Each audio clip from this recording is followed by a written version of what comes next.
అంటే ఎన్నికలకు మరో అంశం ఇప్పుడు తెర ముందుకు వచ్చింది, చిరంజీవి ఫ్యాక్టర్. చిరంజీవికి సంబంధించి ఆయన కొన్ని వ్యాఖ్యలు చేయడం, మీరు రెస్పాండ్ అవ్వడం, ఆయన అజాత శత్రువు అని మళ్ళీ పవన్ కళ్యాణ్ కామెంట్ చేయడం, వైఎస్ఆర్ కాంగ్రెస్ పార్టీ వర్సెస్ జనసేన మధ్య ఈ మాటల యుద్ధం, దీనిపై మీ రెస్పాన్స్ ఏంటి? ఇది అతి చేస్తున్నారేమో అని అనిపిస్తుంది నాకు. మళ్ళీ ఎప్పుడు చెప్తున్నాం, చిరంజీవి గారు నేను ఆ రోజు అన్నది ఏంటంటే, చిరంజీవి గారికి సంబంధించినంత వరకు ఈ మాదిరి ఆయన వెళ్ళి సపోర్ట్ చేస్తామన్నారు, దాని గురించి దానివల్ల ఇదేమన్నా ఉంటుందా అన్నప్పుడు, ఆయన ఒక వ్యక్తులు ఇప్పుడు వ్యక్తిగా ఆయన వ్యక్తి ఇప్పుడు అంతే తప్ప ఈ పార్టీ లేదు ఆయన. అవును. సో ఇలాంటి ఇద్దరు వ్యక్తులు ప్రముఖులు ఎవరైనా చేసినా దానివల్ల ఏమి తేడా ఉండదు. ఎందుకంటే ఆల్రెడీ ప్రజలకు స్పష్టత వచ్చింది. ఇలాంటి వ్యక్తులు కాదు, దీని కాదు, మొత్తం శక్తులే ఏకమైనాయి. ఆ శక్తులు అనేదక్కడే నేను అన్నా, ఈ తోడేళ్ళు గుంట నక్కలు ఇవని ఆయన ఏమనలా. ఈయన చేయడం అనేది ఆయన ఇష్టం, ఎవరికైనా చేసి తప్పే ఉంది, చేసినండి. వీటికంటే ముఖ్యంగా ఆ శక్తులన్నీ ఏకమైనాయి. అక్కడ వీళ్ళందరూ ఇలాంటి వాళ్ళందరూ చేరారు.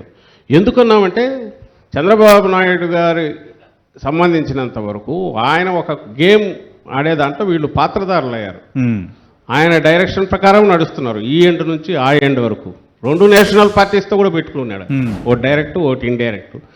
ఇది ప్రజలకు ఆ స్క్రిప్ట్ చదువుతుంటే తెలియదా ఏం జరుగుతుంది అనేది? మరి వాళ్ళని ఏమని పోల్చారు అంటే మరి బీజేపీతో కేంద్రంతో మీరు సన్నిహితంగా ఉన్నారు, వాళ్ళు పెట్టిన ప్రతి బిల్లులకు మద్దతు ఇచ్చారు, కానీ వాళ్ళు మీ ప్రత్యర్థి కూటమితో చేతులు కలపడాన్ని ఎలా చూస్తారు? ఎవరింటారు? బీజేపీ తెలుగుదేశం పార్టీతో చేతులు కలపడం, దాని గురించేనా? మంచిదే, మాకు ఆ క్లారిటీ వచ్చిందిగా, గందరగోళం లేకుండా. అయినా చిత్రం ఏంటంటే ఈ రోజు కూడా వాళ్ళు పొత్తు పెట్టుకొని బీజేపీతో ఏదో మేము ఇది అవుతున్నామని ఇంకొకరితో కామెంట్ చేయిస్తారు.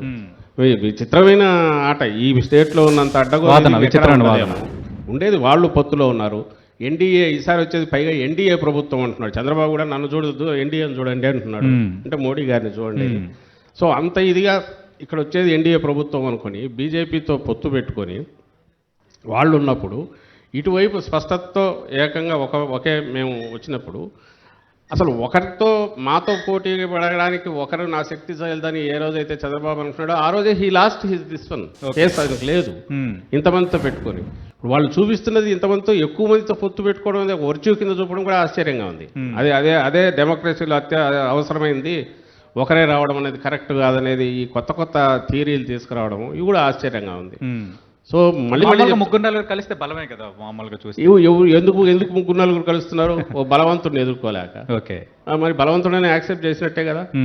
ఆ బలం ఎక్కడి నుంచి వచ్చింది? డెమోక్రసీలో ఎక్కడి నుంచి వస్తుంది? ప్రజల నుంచి వస్తుంది. అబ్సల్యూట్లీ. వేరే రకంగా ఎట్లా వస్తుంది? వాళ్ళే ఫైనల్. అంతే కదా. ఇద్దరం కలిసి మేము అప్పీల్ చేసినా, వాళ్ళు అప్పీల్ చేసినా, ప్రజలకే అప్పీల్ చేస్తాం, మా కేసు చెప్తాం, వాళ్ళ కేసు చెప్తే వర్డిక్ట్ ఇచ్చేది వాళ్ళు ఇస్తారు. మేము కాన్ఫిడెంట్గా ఉన్నాం, మేము ఇది చేయగలమని. లేకపోతే వీళ్ళతో పొత్తులు పెట్టుకోవడం పెద్దగా ఎవరితో కష్టం చెప్పండి? ఇప్పుడున్న పరిస్థితిలో ఇంత బలమైన పార్టీగా ఉండి, బలమైన నాయకుడై ఉండి పొత్తు పెట్టుకోవడం కష్టం కాదు. ఎందుకు పెట్టుకోలేదంటే పొగరుతో కాదు, ప్రజలకు మేమేం చేయగలమో చెప్పాలి, అవి చేయాలి తప్ప 10 మందితో కలిసి కూర్చొని వాళ్ళతో అప్పటికప్పుడు తాత్కాలిక పొత్తు పెట్టుకొని దాంతో వెళ్ళేసి అధికారం తెచ్చుకొని మళ్ళీ కొట్టుకొని విడిపోవడం అనేది కరెక్ట్ కాదు.